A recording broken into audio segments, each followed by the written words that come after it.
All right, SmackDown starts off with CM Punk and Paul Heyman. Paul Heyman basically ends up asking what the favor was that he owes him. Punk ends up saying that he would tell him the favor whenever Roman Reigns come out to the ring because he wants comes to the show because Roman wasn't there at first, and he would tell Roman and him together because the favor may affect him. Now this was longer than what I am saying it is because this was like a 10-minute segment.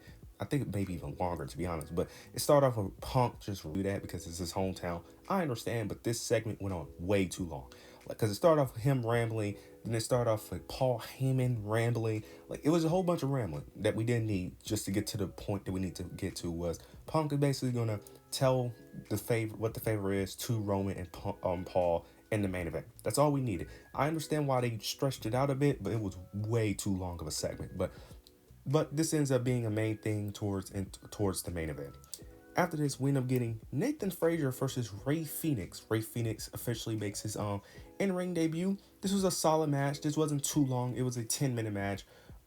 Rey Fenix, of course, picked this. I don't know who you would have Rey Fenix beat on the SmackDown roster, because the only person I could really think of that you could probably give him an L to was probably going to be either Carmelo Hayes or Andrade. Roster, he's a tag team guy in NXT, so it makes sense. Interested to see what they do with Rey Fenix. I'm just shocked that they went with the decision because I personally would have thought that they would have just put him on Raw, put him with Penta. But I understand you want to wait for them to become a tag team. But if I was booking it, I would have just made them a tag team, thrown them. And the perfect team, in my opinion, would have been the Lucha Bros. But we'll see how this plays out.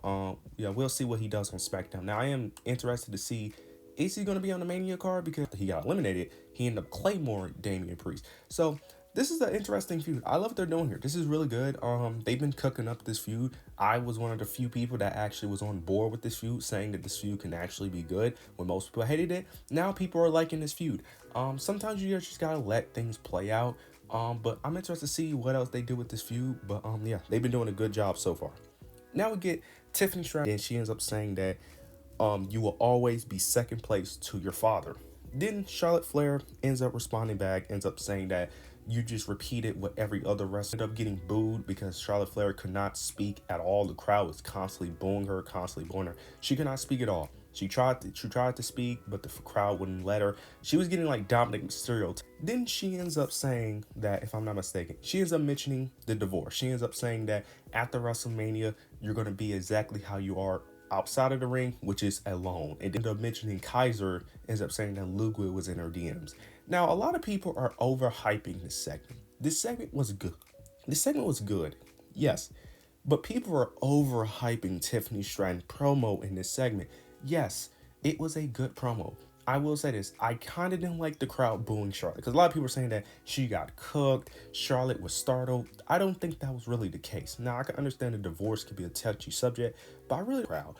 This was a good segment overall. It was a bit sloppy, but it was good overall. Now, I was a bit confused on why she mentioned Kaiser because storyline-wise, Tiffany and Kaiser have no interaction. So she brought in a little bit of realism into this, which was very weird.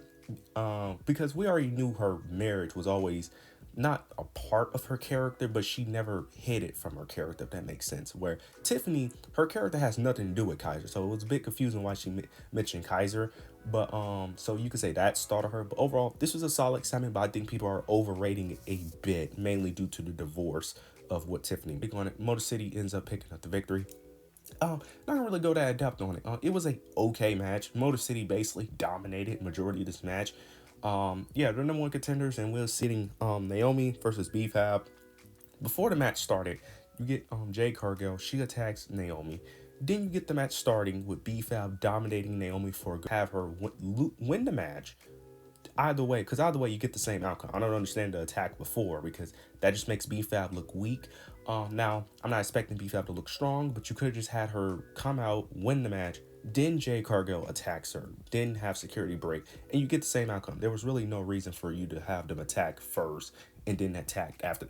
You could have just had the attack after the match. I feel like that was a bit too much. But I'm excited for this match. Now, I want Naomi to win this feud, but I think it's very obvious who's winning this feud, which I'm not mad at because I do think Jade Cargill kind of needs this victory at the same time. So we'll see how this plays out, but I'm loving what they've been doing with the story.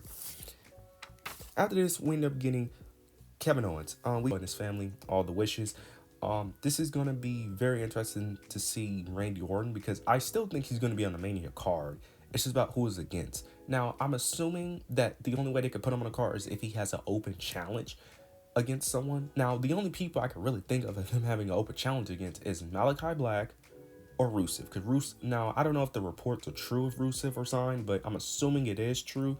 If if the Rusev rumor is true, I could see that. I could see Rusev or Malachi Black being his two opponents, one of his two opponents, as an open challenge. Or he may not be on the card at all. We'll see how it plays out, but it's very unfortunate that Kevin Owens is injured.